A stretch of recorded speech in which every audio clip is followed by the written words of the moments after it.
কলকাতার আলোচিত এবং সমালোচিত অভিনেত্রী স্বস্তিকা একসময় এই নায়িকা তুমুল জনপ্রিয় ছিলেন কলকাতার ফিল্ম ইন্ডাস্ট্রিতে। কিন্তু বেশ কিছু সাহসী দৃশ্যে অভিনয় করার কারণে মানুষের সমালোচনার মুখে পড়তে হয় এই অভিনেত্রীকে। অন্যদিকে বাংলাদেশের জনপ্রিয় নায়ক শাকিব খান 2009 সালে শাকিব খানের সঙ্গে একটি সিনেমায় অভিনয় করেছিলেন স্বস্তিকা।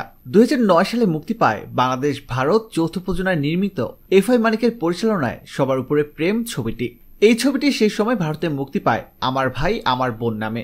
এই ছবিতে শাকিব খানের নায়িকা ছিলেন স্বস্তিকা। তিনি ছিলেন শাকিবের বিপরীতে কলকাতার প্রথম নায়িকা। তখন ঢাকায় শুটিং করতে এসে বেশ কয়েকটি সাক্ষাৎকারে স্বস্তিকা বলেছিলেন, শাকিব বাংলাদেশের বড় তারকা, বুঝে শুনেই তার সঙ্গে অভিনয়ের সিদ্ধান্ত নিয়েছি।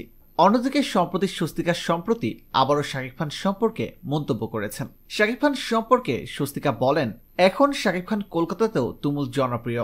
আজ থেকে 1 দশক আগে আমি প্রথম শাকিবের সঙ্গে কলকাতার নায়িকা হিসেবে অভিনয় করেছিলাম।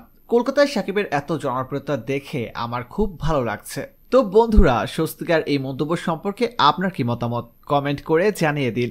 আর বিনোদন জগতের অজানা সব তথ্য জানতে এখনই সাবস্ক্রাইব করে রাখুন ASD Webs ইউটিউব চ্যানেলে।